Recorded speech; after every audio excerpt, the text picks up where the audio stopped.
Hello বন্ধুরা, তোমাদের সবাইকে স্বাগত আমার নতুন ভিডিওতে।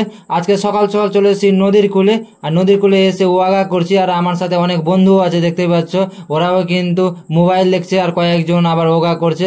আরও এসছে আমার সাথে লাড্ডু, লাড্ডু কিন্তু শ্যুট করছে।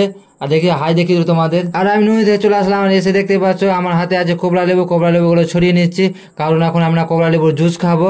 আর সামনে দেখতে পাচ্ছ একটা ইলেকট্রিক মেশিন, সেই মেশিনে জুসটা করব।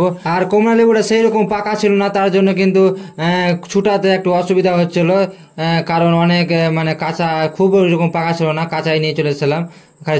খালি ওপরে চোকাটা শুধু কালার হয়েছে, আর সেই রকম ভিতরে কিন্তু মানে সেই রকম পাকেনি, তার জন্য একটু দেরি লাগলো ছোটাতে। তো আস্তে আস্তে আমি সব কিছু ছুটি নিলাম। ছুটে যাওয়ার পরে আমি কিন্তু মেশিনে ভরে দেখাচ্ছি তোমাদের কেমন জুস হচ্ছে।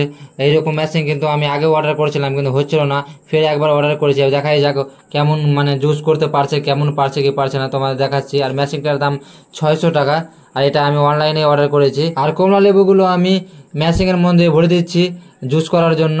তার জন্য মানে সম্পূর্ণ হবে না, কারণ খুবই ছোট আছে মেশিনটা, তার জন্য আমি কিছুটা ভরলাম। ভরার পরে আমি তোমাদের দেখাচ্ছি জুস করতে পারে কি পারে না। আশা করি আমি মনে হয় কি পেরে নেবে, কারণ এইরকম আমার বন্ধুর কাছেও আছে, তো সেটাতে সুন্দর জুস হয়। আর তার দেখা দেখি কিন্তু আমিও অর্ডার করেছি, আর দেখাই যাক জুস করতে পারে কিনা। তো আমি মেশিনটা অন করছি, আর মেশিনটা খুব তাড়াতাড়ি অন হয়ে যায়। কিন্তু কি হলো, মেশিনটা ঘুরে ঘুরে থেমে যাচ্ছে, মনে হয় জুসটা হবে না। বারবার আমি নড়াচ্ছি, কি হচ্ছে না জুস। হ্যাঁ, তো একদম দেখতে পাচ্ছ বন্ধুরা, পুরোপুরি কিন্তু আমার টাকাটা জল হয়ে গেল, একটু জুস করতে পারছে না, আর পুরোপুরি টাকাটা লস হয়ে গেল, কিছু করার নেই। বাট আমি আর ওইসব না ভেবে কিন্তু আমি ঘুগনি মুড়ি খেতে চলে গেলাম। আর ঘুগনি মুড়ি তাড়াতাড়ি খেয়ে মানে মাখিয়ে নিলাম। মাখিয়ে পরে আমার ভাই ছিল, আমার ভাই দুজনে একসাথে মানে খেলাম। তারপরেও কিন্তু বৃষ্টি থামছে না, হালকা হালকা বৃষ্টি হচ্ছেই থাকছে। তো হালকা হালকা বৃষ্টি পড়ছে, কিন্তু তবুও কিন্তু আমি গঙ্গা মানে নদীর ধারে চলে আসলাম। আর আমার বাড়ির কাছেই নদী, তার জন্য আমি বারে বারে কিন্তু নদীর কাছে চলে আসি। আর নদীর কাছে কিন্তু সেই লাগে আমাকে, তার জন্য আমি বারবার নদীতে চলে আসি। আর নদীর পাশে দেখো নদীর কিরকম অবস্থা, বৃষ্টির ফলে চারিদিকে এই মাটিগুলো বয়ে চলে গেছে।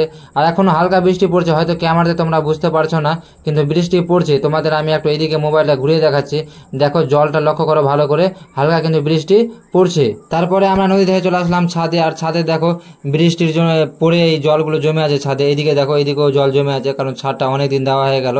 আর ছাদটা কিন্তু একদম ফেটে গেছে, দেখতে পাচ্ছ, গোটাই ফেটে গেছে একদম।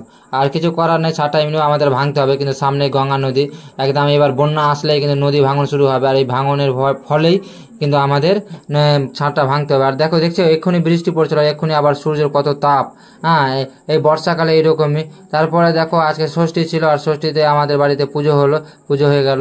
তো বন্ধুরা, আজকে ভিডিওটা বেশি বড় করবো না, আজকে ভিডিওটা এই পর্যন্ত। এরপরে দেখাবো অন্য ভিডিও। ভিডিও করে যদি ভালো লাগে তাহলে লাইক কমেন্ট শেয়ার করে দেওয়া। আর এইরকম ভিডিও দেখার জন্য আমার চ্যানেলটা অবশ্যই সাবস্ক্রাইব করে নাও।